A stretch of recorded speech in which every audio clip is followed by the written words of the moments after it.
আসসালামু আলাইকুম, সবাইকে রাইস ক্রিয়েশন অ্যান্ড ব্লগসে স্বাগত। আশা করছি যে যেখানে আছেন অনেক ভালো আছেন। আলহামদুলিল্লাহ, আমিও ভালো আছি।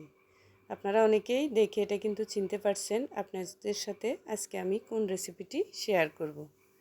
আজকে আপনাদের সাথে শেয়ার করতে যাচ্ছি খোলা জালি পিঠা, যেটা আমাদের কুমিল্লায় অনেকেরই অনেক বেশি প্রিয়। তাহলে চলুন শুরু করা যাক আজকের রেসিপিটি।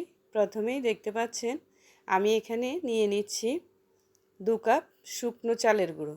এটা কিন্তু আতপ চালের গুঁড়ো। সেই আতপ চালের গুঁড়ো দিয়ে কিন্তু এই পিঠাটা অনেক বেশি মজাদার হয়। তারপর এখানে দিয়ে দিচ্ছি আমি পরিমাণ মতো লবণ। এখানে দেখতে পেয়েছেন কুসুম গরম পানি নিয়েছি। এটা কিন্তু নর্মাল পানি না, কুসুম গরম পানি, যেটা আপনি হাত দিলে এটা সহা যাবে সেই রকম কুসুম গরম পানি কিন্তু নিতে হবে। তারপর এখানে আমি চালের গুঁড়ের উপর একটু দিয়ে দিচ্ছি। দেখতে পাচ্ছেন আমি কিভাবে হাত দিয়ে এটা মেখে নিচ্ছি। খুব বেশি গরম হলে কিন্তু এভাবে হাত দেওয়া যেত না। এরপর আমি ভালোভাবে এটা মেখে নিচ্ছি। তারপর আরেকটু পানি এখন দিব। দেওয়ার পর সেটা ভালোভাবে মাখতে হবে। আপনারাও কিন্তু চেষ্টা করবেন এভাবে মাখানোর জন্য, কারণ এই মাখানোর উপরে কিন্তু নির্ভর করবে আমাদের খোলা জালি পিঠাটার জালি কতটা আসবে। এটা যদি এভাবে ময়ানটা বা মাখানোটা যদি ভালো না হয় তাহলে পিঠাটা কিন্তু ভালো হবে না। সেটা অবশ্যই কিন্তু আপনারা লক্ষ্য রাখবেন। আর আমি কিভাবে হাত দিয়ে এটা মেখে নিচ্ছি সেটাও আপনারা খেয়াল করবেন। এরপর দেখতে পাচ্ছেন আমি আরেকটু পানি দিয়েছি। আমি কিন্তু একেবারে পানি দিই নাই। আপনারা বুঝতে পারবেন এটা থিকনেস দেখেই যে কি পরিমাণ পানি লাগবে, কারণ আমরা জানি খোলা জালি পিঠার যে ব্যাটারটা এটা কিন্তু খুব বেশি পাতলা বা খুব বেশি মোটা হবে না।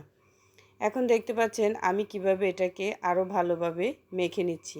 আর এখন আমি পানি দিয়ে দিচ্ছি। এই পরিমাণ পানি হলেই কিন্তু আমার পিঠাটা ভালো হবে।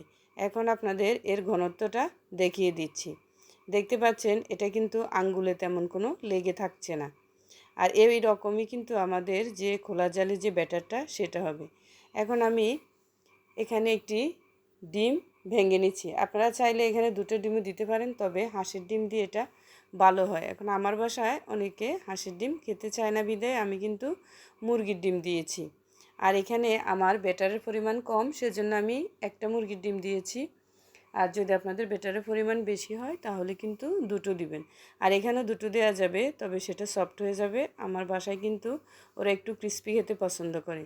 এখন এই ডিমের সাথে ডিমের গোলাটা আমি এখন চালের গুঁড়োর সাথে নিয়ে ভালোভাবে আবারও একটা হ্যান্ড হুইস্ক দিয়ে ভালোভাবে মিলিয়ে নিয়েছি। তারপর দেখতে পেয়েছেন আমি একটা গ্লাসে নিয়ে নিয়েছি, কারণ গ্লাসে নিলে এটা দিতে সুবিধা হয় ভালো। এরপর আমি চুলায় দিয়ে দিয়েছিলাম মাটির তাওয়া। এটা তাওয়াটাতে কিন্তু মাটির তাওয়াতেই কিন্তু এই পিঠাটা অনেক ভালো আসে। আর যখন পিঠাটা হয়ে যাবে তখন এটা চারপাশ থেকে এমনিতেই উঠে আসবে। এটার জন্য তেমন কোনো বেগ পেতে হবে না। তবে আপনারা লক্ষ্য রাখবেন যাতে চুলার আঁচটা খুব কম না থাকে, মিডিয়াম টু হাইয়ে থাকতে হবে, কারণ এটা কম আঁচে কিন্তু ছিদ্রগুলো ভালো হবে না, অর্থাৎ জালি ভালো আসবে না। আর আমি দেখতে পাচ্ছেন কিভাবে এটা করে নিচ্ছি।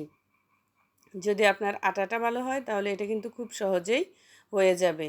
আর এভাবে আমি কিন্তু সবগুলো পিঠাই কিন্তু বানিয়ে নিচ্ছি। আপনারাও এভাবে চেষ্টা করবেন, তবে এটা যেভাবে আমি দেখিয়েছিলাম সেভাবে কিন্তু এটা ভালোভাবে মেখে নিতে হবে। মাখানোর উপরে আমাদের জালিটা কতটা সুন্দর আসবে এটা বোঝা যাবে। আর আমার রেসিপিগুলো যদি আপনাদের ভালো লাগে প্লিজ আমার চ্যানেলটা সাবস্ক্রাইব করবেন, এবং ফেসবুক থেকে থাকলে একটা ফলো, লাইক এবং শেয়ার দিয়ে রাখবেন।